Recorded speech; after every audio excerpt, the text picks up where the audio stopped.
What is up, beautiful friends? TJ here with another episode. Today we're going to be taking a look at one thing I am super excited about, and that is Kling 3.0. Wait. I don't have access to it right now. We're going to be taking a look at some of the things we expect to come out of the model, and Kling is one of my absolute favorite AI products right now. The winner for Best AI Videos is TJ Lovelady.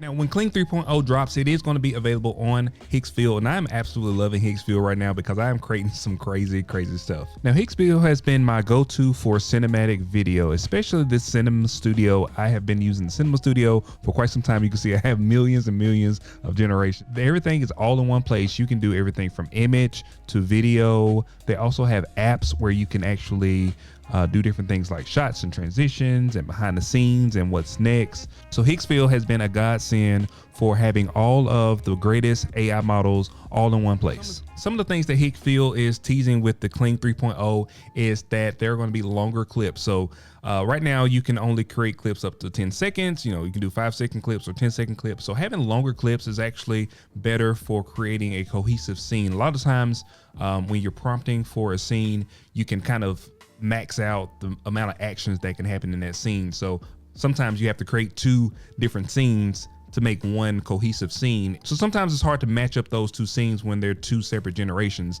A lot of things that people don't pay attention to is teeth. And that's one thing that I always look at, is if the teeth are different from scene to scene, people notice things like that. They're also teasing multi-shots, which is going to be super amazing. I've been using on Hicksfield the multi-shot feature, and it pulls up the different shots from the same shot.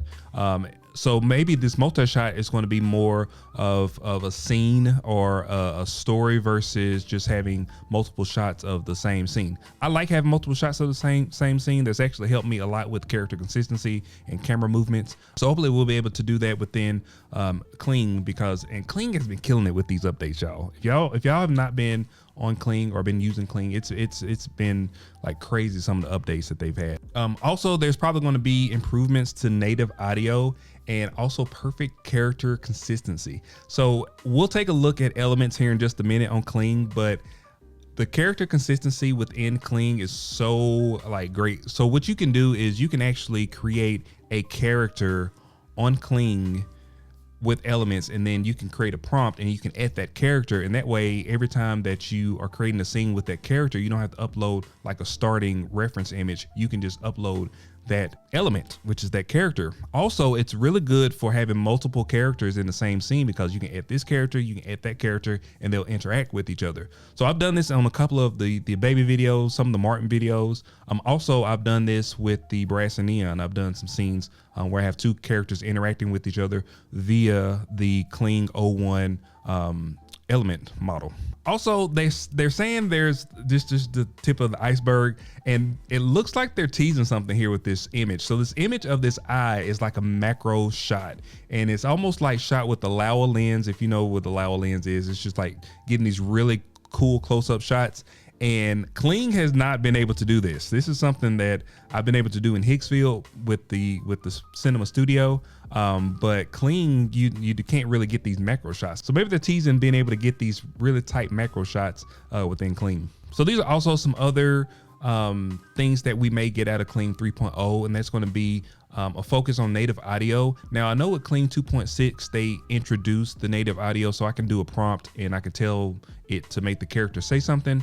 But if they're improving the audio, because sometimes I have to go in, it will create the audio, and which is great for the lip sync, but maybe the voice is not exactly what I want it to be, so I'll go in and I'll just change the voice on it. So hopefully they improve on some of the native audio so that the audio is a little bit more natural. So this next thing is Kling 01 Omni, which I use a lot for creating characters with each other in different scenes and having almost creating environments where you can reference those environments. So they're saying that they tested a director memory, which will keep the characters and scene consistent.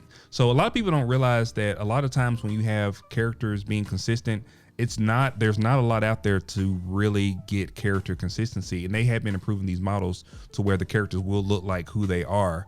And you can actually change them. You can change their haircut, you can change their makeup, you can change their outfits, but their face still looks the same. Their facial features still look the same. So if you could have, like, if they are improving character consistency, we're really moving in a place of being an actual director where you have talent, which is your AI characters, and you're able to use those same characters in multiple scenes. And it looks like talking about something called Canvas Agent. So that's storyboarding, and you can actually, instead of just like going prompt by prompt by prompt, you actually explain the full scene, and you can kind of map out what you actually want to happen in the scene. Or sometimes it can give you that map. You can give it the story, and then it can give you the visuals for that map, and then you can animate those different map tiles. Also, motion control. Motion control is my absolute favorite thing that has come out of AI. Like, it is the GOAT for creating content online. So if you've seen some of my Martin videos, they've all been created with this motion control, and a lot of people are like, hey, what are you prompting to get those characters to do those things? I'm the prompt, because I actually act out those scenes.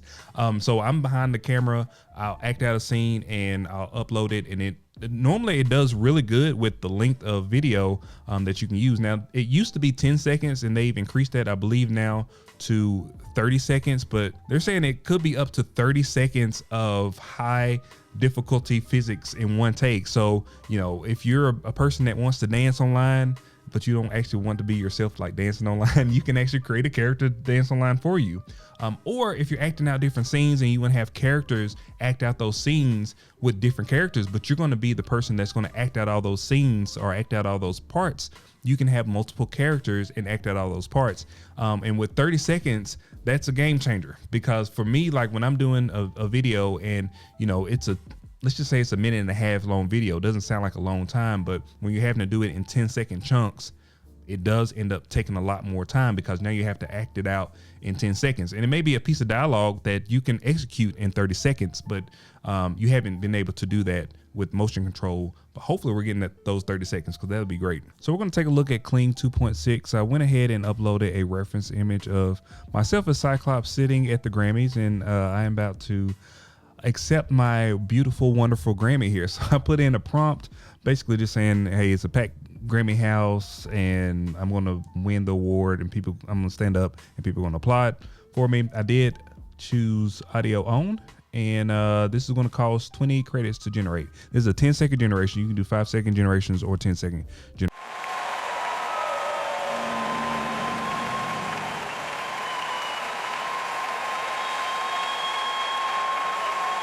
Now I have to do the acceptance speech, so I'm going to have him standing up on stage, and he's going to accept his award. I want to thank all the people who smashed that like button. So definitely a lot you can do with Kling 2.6 and Kling 01 and Kling motion control. But I do hope that Kling 3.0 is going to bring a lot more fidelity with the 4K and hopefully 60 frames per second. Also the native audio improvements to that. Also with improvements to character consistency. Multi-shots is going to be a game changer, especially if you're doing longer stories or if you're doing short films or things like that, where you need to have like a cohesive story, cohesive characters, and sceneries. So I'm really excited about Kling 3.0. Hopefully it comes out this week or maybe next week. I didn't get early access to it, but when it does come out, I'm going to make another video just kind of doing a full walkthrough of all the features, and y'all will definitely see it on some of my future videos coming out. So that's going to be it for today, guys. If you like these types of videos, please like, share, and subscribe. I really appreciate it. Also hit the bell icon so you get notifications whenever I release new videos. I'm going to make more videos just on different models in general, just showing y'all some different tools that I use. I think it's very important to kind of share that knowledge, especially with the ever-changing AI world. So I want to go through and test these models out and show y'all what I use, the results from what I use. And I've been very successful in the past year with making AI videos. So I want to just kind of share the wealth with you guys. So let me know what other models y'all want me to test out or look at. I probably already have them because I have pretty much all of them. So let me know in the comment section below if y'all have something y'all want me to test or something y'all want me to check out. Thank y'all. Peace. Man, another day at the X-Men, or X-Men, whatever. That alarm keep going off. I sit straight up, boom. Almost deleted the bedroom. That's how you know it's a work day. Anyway, I get dressed, visor on, because last time I forgot it, HR called a meeting. First stop, clocking in. Yeah, we saved the world, but don't let you forget to clock in. They don't play about them hours. And then I got greeted by Mrs. Personality. She slick scary. But kinda fine though. Damn. Let's go be fake and phony for 8 hours. Yay! Meeting time. Professor talking about teamwork. Somebody ask a dumb question. I just stare at them through the visor. They get the message. Lunch break. Big sign talking about no optic blast in the cafeteria. First of all, quit playing with me, bruh. Then boom, sentinel attack. Ran that fade right quick. 20 minutes tops. Now I gotta do paperwork. Cause apparently the robot didn't just fall, I made it fall. Clock out at 5. World still intact. We do it again tomorrow.